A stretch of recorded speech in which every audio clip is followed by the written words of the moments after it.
Mr. Speaker, sir, I beg to move that whereas the illegal immigration and uncontrolled influx in the state remain a major concern, and whereas to address this concern, there has been a collective resolve by the political parties and all stakeholders in the state to prevail upon Government of India to implement ILP under the provision of the Bengal Eastern Frontier Regulation 1873 through a resolution adopted in this August House. And whereas Government of India has not shown any positive response to implement ILP in the state till date, and whereas the state has legislated its own law to deal with the issue of illegal immigration and uncontrolled influx, the Meghalaya Resident Safety and Security Act 2016. And whereas the MRSSA 2016 provides comprehensive legal framework to regulate the entry, exit, and stay of the people from outside the state in order to ensure safety and security of the citizens, including identifying entry-exit points along the interstate border and establishment of facilitation centers. And whereas the state authorities have identified parcels of land for such entry-exit points and establishment of facilitation centers in order to give fruition to the objective of the MRSSA 2016. Now, therefore, this House do resolve to urge the government to complete the whole process of establishment of the facilitation centers at the identified entry-exit points with proper guidelines and to put in place all other regulatory measures as per the mandate of MRSSA 2016, read Meghalaya Resident Safety and Security Act 2016. Yes, you may initiate, please. Thank you, Mr. Speaker, sir. Now, this important exercise of this August House was a culmination of a long-drawn engagement, exhaustive dialogue, to see that in absence of the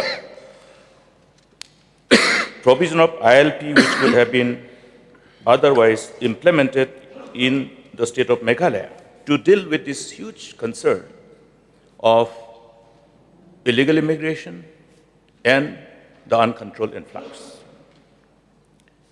We all are aware of this fact, that this has been, this concern, this sensitive issue of dealing with this illegal immigration and uncontrolled influx into the state has not been a matter of concern now, but has been from the very beginning. All the political parties have taken cognizance of this concern. People of the state are more concerned today than ever before because of the reasons which is just in front of our eyes.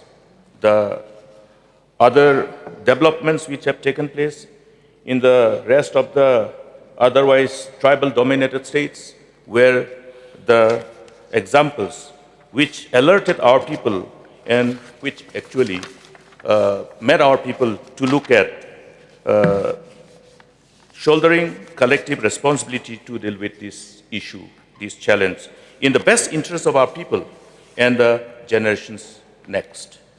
Therefore, Mr. Speaker, sir, immediately after the enactment of this act, there was active engagement again with all the stakeholders to give fruition to the objective of this particular act.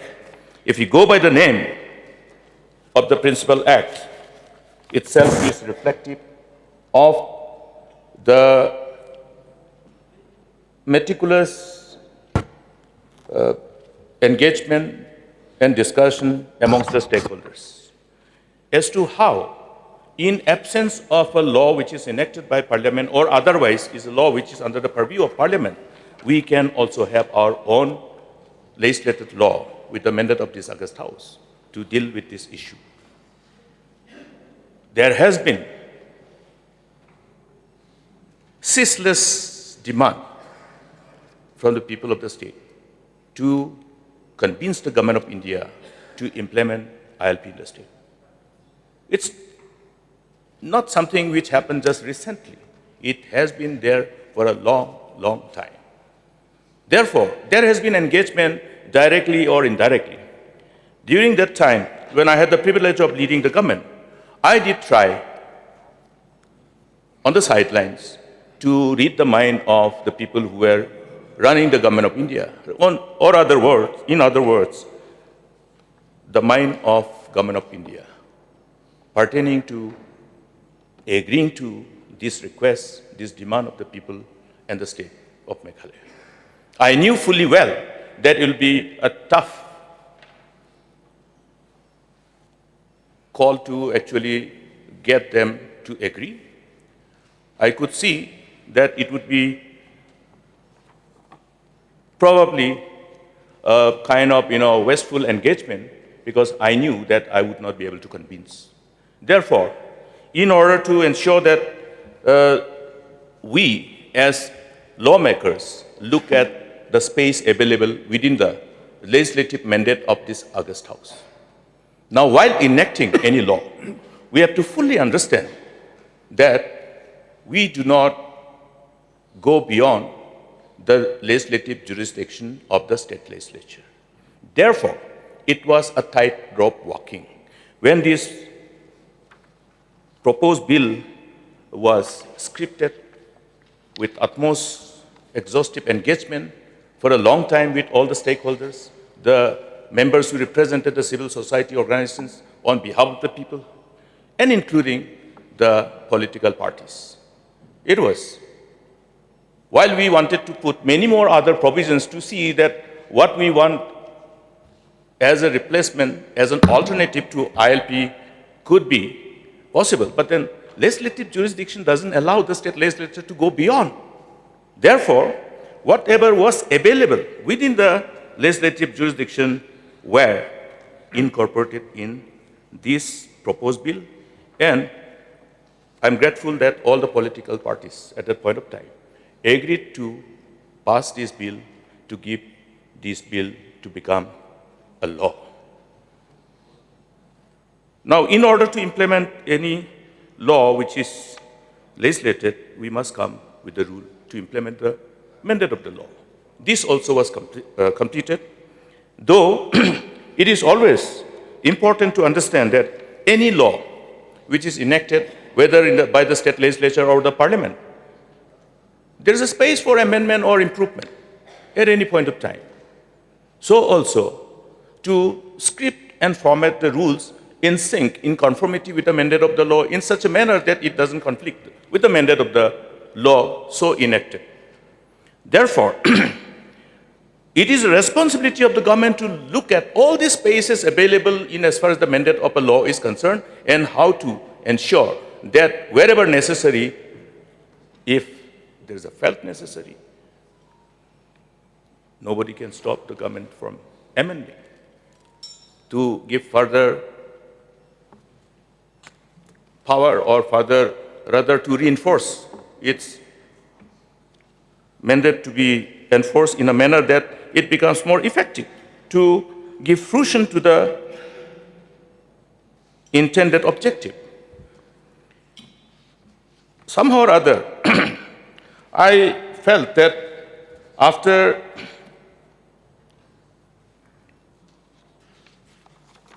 the present dispensation took charge, I expected that, having understood the complexity of this problem pertaining to illegal immigration and uncontrolled influx, this particular provision of the mandate of the law can be taken cognizance of, and its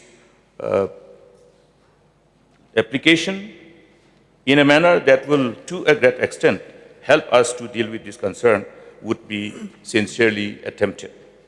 But the immediate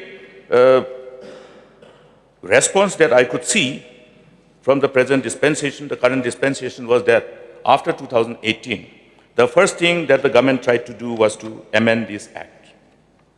And In this August House, when the proposed amendment was tabled, I have also cautioned that we must always look at the legislative jurisdiction of the state legislature.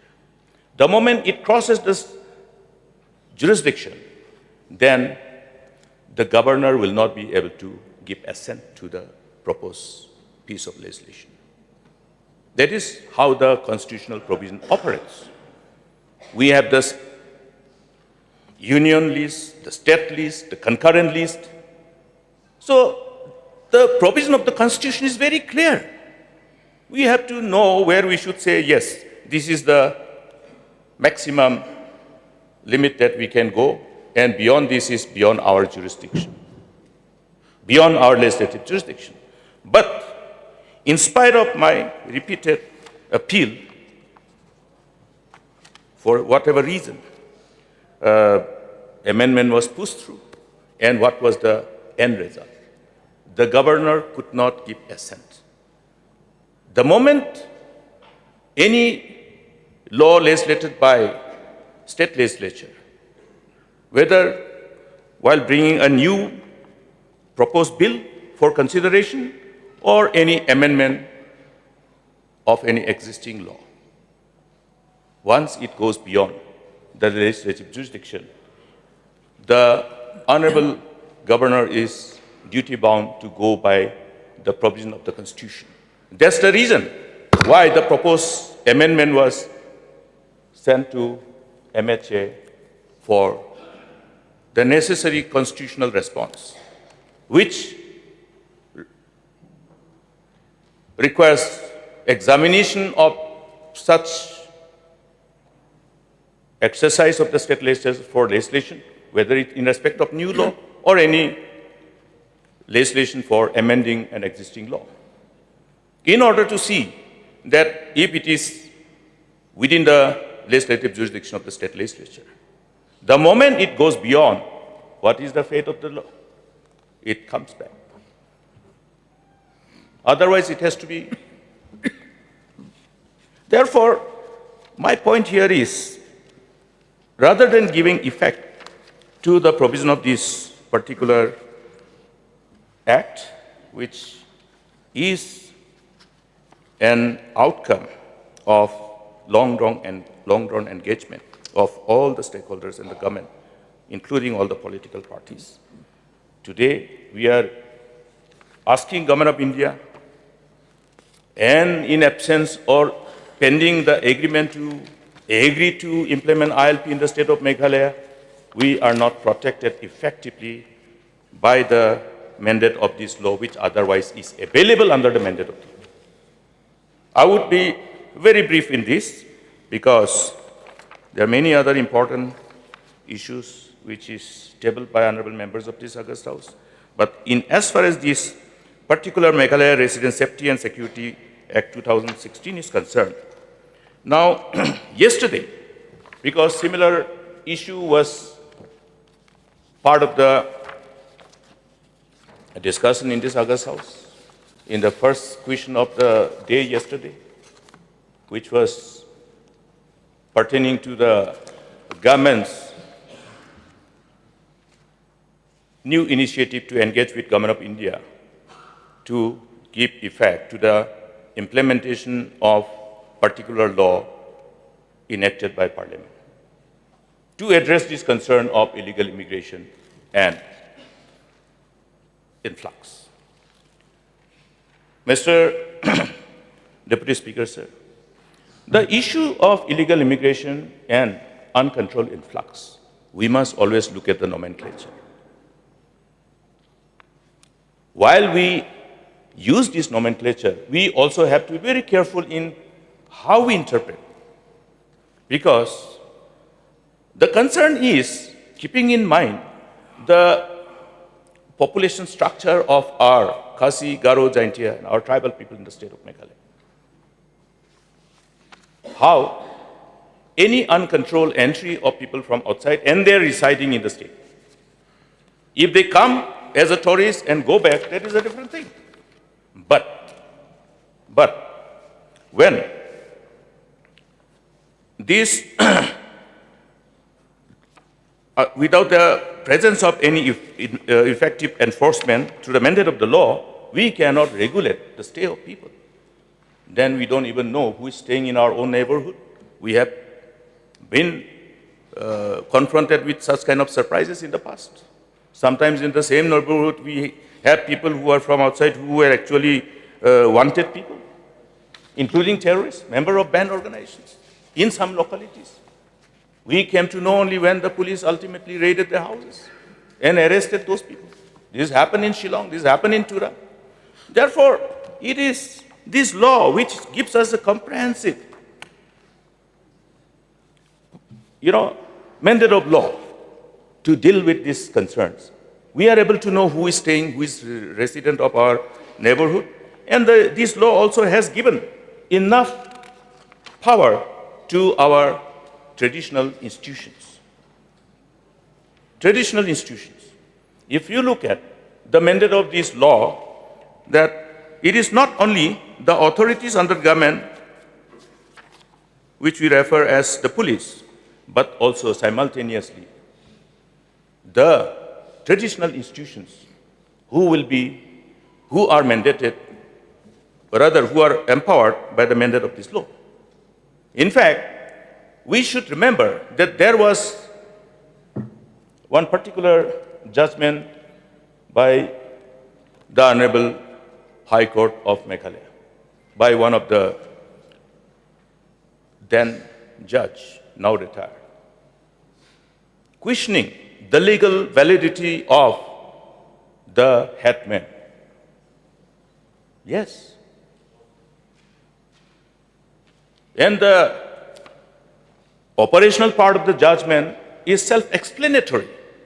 Therefore, it was necessary for the government to come up with a mandate through an enactment of law. And this is comprehensive. This also covers all this. The huge empowerment of our traditional institutions with this particular mandate of law. And how this law has to be read and understood from the perspective of its effectivity to give fruition to our objective of dealing with illegal immigration and uncontrolled influx can be easily understood if one tries to read and understand and comprehend and see how it can be enforced. The nomenclatures used here are very cleverly used in order to ensure that the nomenclature which is incorporated in the proposed bill, which ultimately became an act, do not become a reason for the law wherein the law so enacted may not be able to withstand a judicial scrutiny. Any law passed must be able to withstand the judicial scrutiny. And this law has withstood the judicial scrutiny. That is the reality, that is the fact. Yesterday, while we were discussing, in order to make long story short, I would like to come to the point.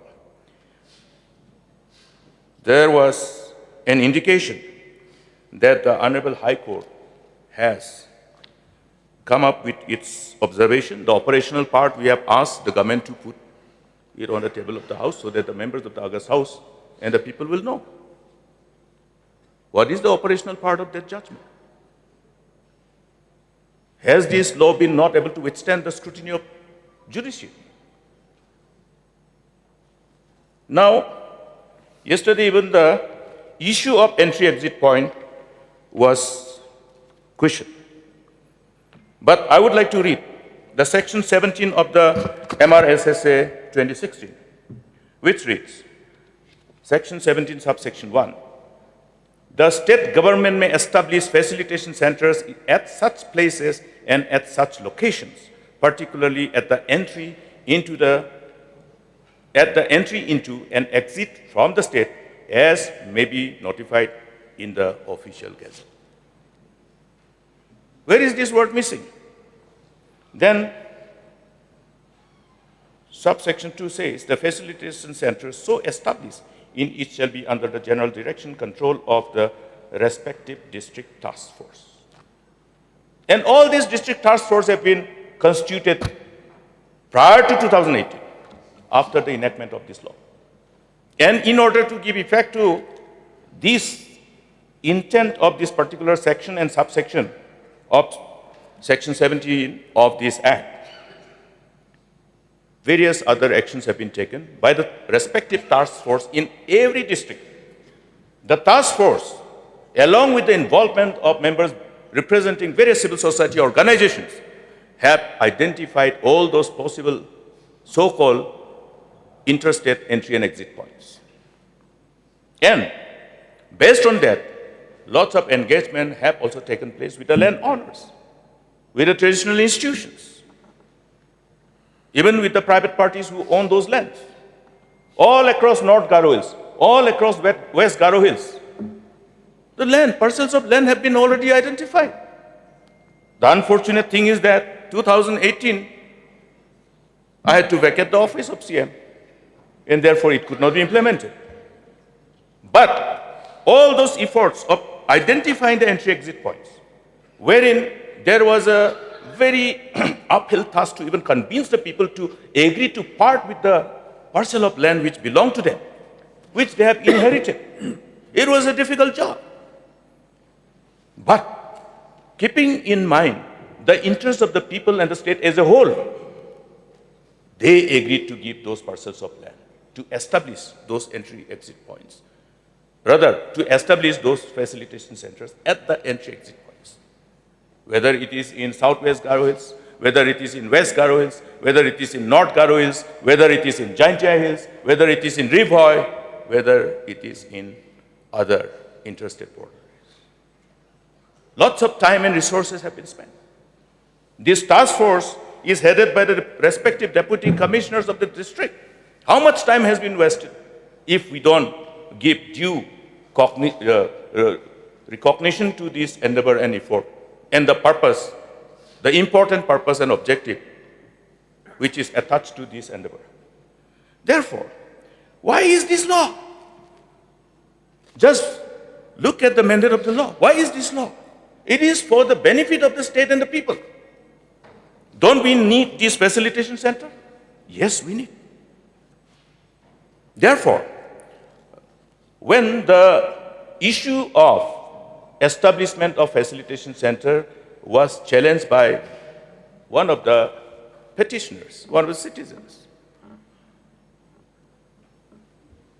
the whole adjudication process, government has to defend every provision of law that has been mandated by this August House. If the government does not see how we can defend and protect such important piece of law, then we are found to be wanting in our commitment and the resolve, which is so important in as far as this crucial, sensitive issue is concerned. We knew that if Government of India does not agree to implement ILP, then we must have something of our own, like having one's own baby, rather than depending on somebody else's child to depend on the rest of the life. So our own, the act which has been mandated by this August House, by all of us. So to demonize certain provisions and interpret through action that this piece of legislation is not good enough. Yes, it is not enough. But in absence of ILP, it is good enough. We have discussed about the challenges confronted by the uncontrolled illegal immigration across the globe. Different nations with stringent procedure adopted to restrict entry of foreigners. We tried for visa application to visit United States of America. It's so difficult. In fact, my eldest daughter never got a visa to travel to US. Yes. Many of our friends never get a visa to go to USA. It's so difficult. Many of these nations have such a stringent law to ensure that entry to their nations are strictly, rather they put in so much of stringent provisions to restrict the easy entry, even as a tourist, even as a student. But despite that, today all these nations are struggling because of the immigration that has taken place over the years, over the decades. Whether it is UK, whether it is European nations, or whether it is America, it is because of illegal immigration. The world is in turmoil. The hatred emanates from that. And today, therefore, prevention is better than cure. Why is today what we see in our own state is happening? It is precisely because of this, because we are failing to protect, we are perceived to have failed collectively, not just our distinguished members who are in the treasury benches, but all of us. We are perceived to have failed. That's why the anger and the resultant, all those, whatever is happening across. Now, in order to complement these things, we have worked on number of programs also. While we implement certain programs, we wanted to ensure that our issue of this uncontrolled influx can be dealt with. I would like to refer to one particular provision which we have incorporated even while framing the program for submission to Government of India to be considered under externally aided program, EAP, which is being implemented even now, which was sanctioned in 2017, and today that is the main flagship EAP program, which is transforming the state in respect of building innumerable infrastructures, particularly road, and the connected development associated with road. It's not confined to road. Here, while formatting and preparing this whole comprehensive proposal, we understood this issue of uncontrolled influx. Therefore, there is a component for labor management plan,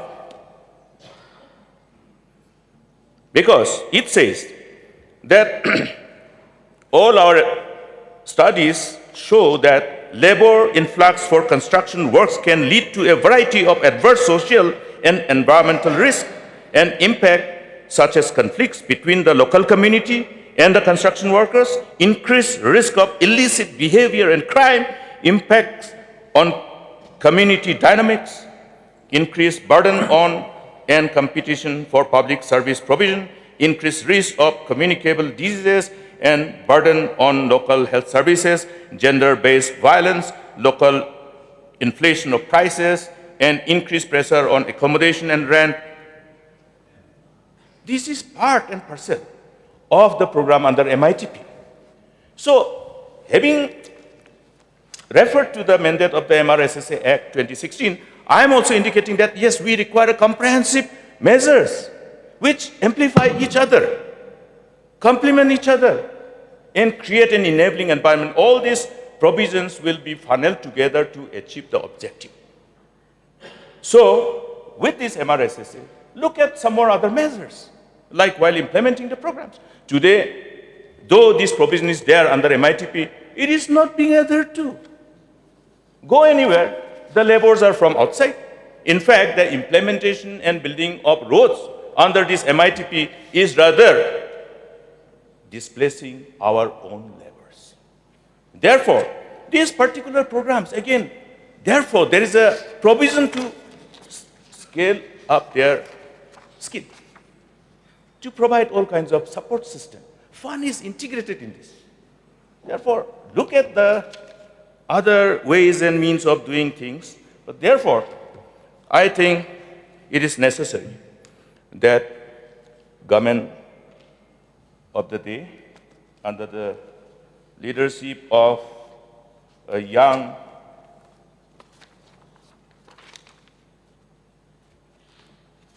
passionate Leader of the House, let us relook at this mandate of the law. Let us look at how these facilitation centers can be put to place and operationalize all this. And let us revisit those areas which are so crucially required to create these infrastructures which will give fruition to the objective of this law. Though the other provisions of this law is already being enforced, I'm happy, but then unless we do this, it will not complement each other. And with this, there are also other measures which is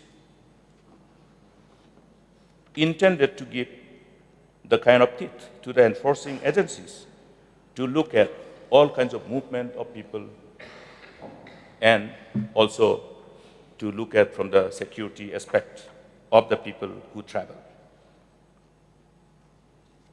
I would therefore urge upon the government that government take this very submission with complete positivity, keeping in mind the impact of this mandate of the law that it can bring to deal with this concern to a great extent possible. It is not going to enable us to have 100% intended result, but it definitely has enough teeth to somehow enable us to integrate this mandate of the law with other existing provisions of law and other measures at the time of implementation of different programs. There are multiple laws which can be integrated. And just because this particular issue is tabled by me as a resolution, as usual, the opposition has to vote against the proposed resolution. But Mr. Deputy Speaker, sir, I think last time when we proposed this particular bill to be considered by this August House, there was unanimity. There was unanimity. It need not come as a resolution, but then government should indicate that yes, it will examine it with complete, with utmost sense of sincerity and responsibility to give effect to all these provisions which has become integral part of this mandate of the law. And accordingly, wherever needed, may the government look at further amending the rules within the mandate of the law. There is no need to go for any amendment of the Principal Act at the moment.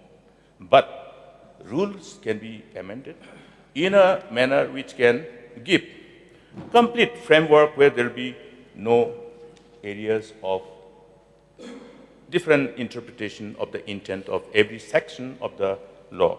With these few words, Mr. Deputy Speaker, sir, I propose this resolution to be adopted by this August House with the honest intent of giving effect to this law, which has been passed unanimously by this August House after having an exhaustive engagement discussion and agreement to give this kind of mandate to the enforcing authorities through this Meghalaya Resident Safety and Security Act 2016.